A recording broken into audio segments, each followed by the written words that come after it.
Thomas Soto. Axel de Tarlet se pose pas mal de questions ce matin. Bonjour Axel. Bonjour Thomas. Combien vaut la grande barrière de corail? Combien valent les abeilles?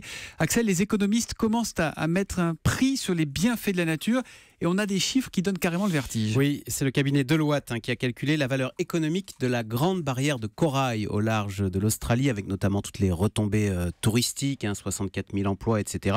Eh bien, Deloitte est arrivé au chiffre de 37 milliards d'euros. Alors ça vaut ce que ça vaut, mais 37 milliards d'euros, c'est la valeur d'une entreprise du CAC 40 comme Orange ou la Société Générale. Mais à quoi ça sert de mettre un prix sur la nature? Tout ça n'est pas une question d'argent. Alors, ça permet d'apporter des éléments rationnels et chiffrés dans le débat écologique. Vous savez, l'Australie est un grand émetteur de gaz à effet de serre avec ses centrales à charbon, ce qui menace gravement la grande barrière de corail. Eh bien, on peut donc rationnellement, économiquement, expliquer maintenant aux Australiens que le charbon est un choix perdant puisqu'il va détruire un de leurs actifs stratégiques d'une valeur de 37 milliards d'euros.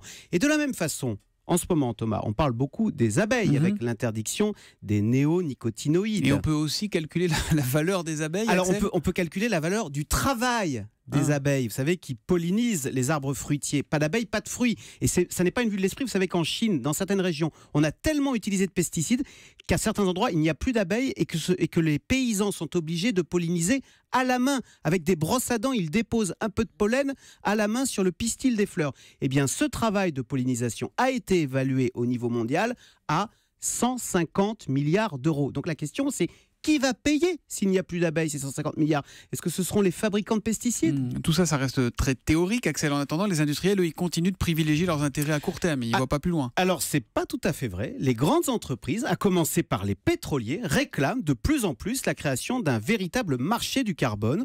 Vous polluez, vous émettez du CO2, eh bien, il faut payer.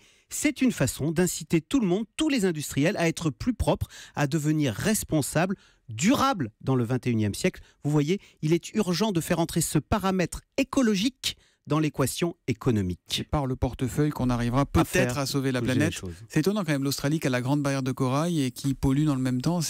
Oui, voilà, il faut voir plus loin maintenant. Et elle n'est pas en bon état, la barrière de corail. Merci beaucoup, Axel de Tarlet.